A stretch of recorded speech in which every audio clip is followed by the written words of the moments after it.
Hello, ladies and gentlemen, how's it going? Honestly, I'm not doing too well because a few days ago, I experienced my first ever car crash. So, as the title suggests, I'm going to share my first car crash experience with you. Several days ago, when my family and I were driving home, we had just exited the motorway, maybe 200 or 300 meters down the road, when a watershed turning point came. There was a truck, not just any truck, but one used for cleaning purposes. It was a government vehicle, I believe. The driver of the truck wanted to turn left, while our car was going straight. Initially, it seemed like the driver was following the traffic rules, stopping to let us pass first. But then, something changed. The driver looked around, revved his engine, and suddenly turned left. At that moment, my dad realized that something was wrong, and my mom urged him to brake, but it was too late.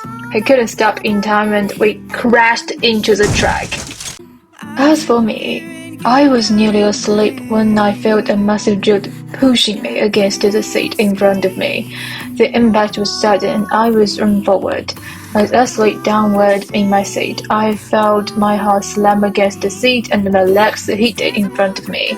It was incredible and confusing. I still can't quite understand how I ended up in that position.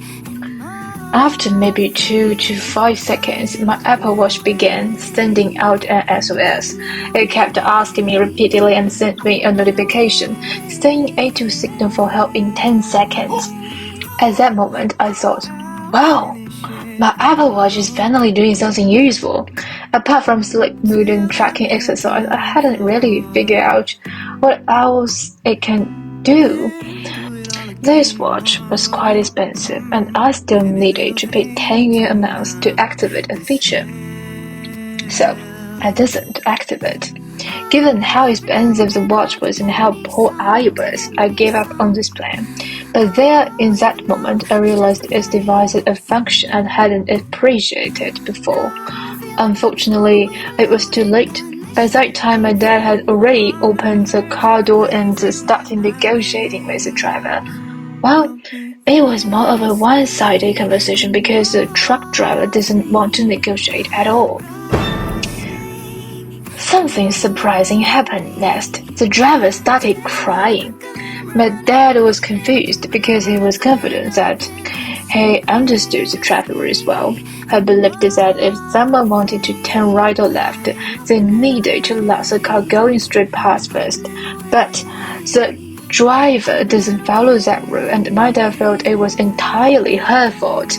Personally, I think both sides were at fault. My dad was driving a bit fast, although not over the speed limit.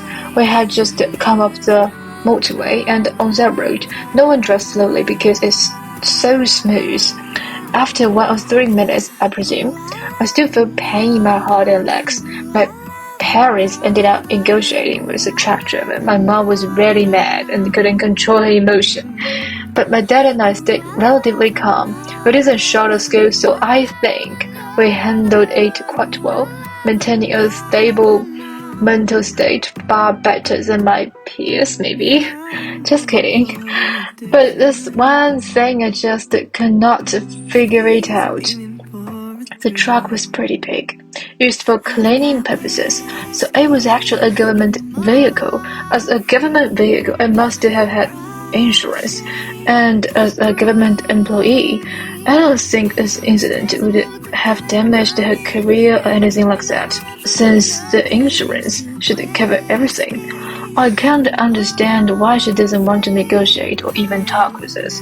After insurance agents inspected our cars, my mom and I went to hospital, but she doesn't go to the police station. She just runs somewhere.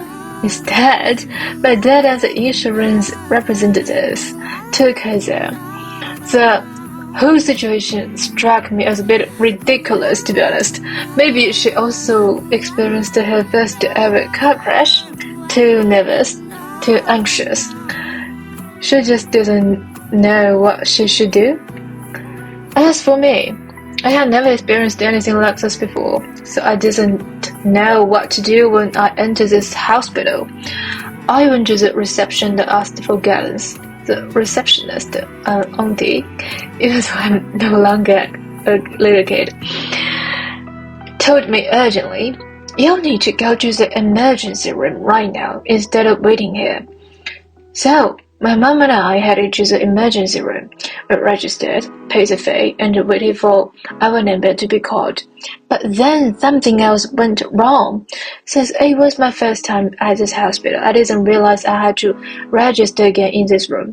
After waiting for an hour, I asked the nurse how much longer I had to wait, and she asked if it was my first time there.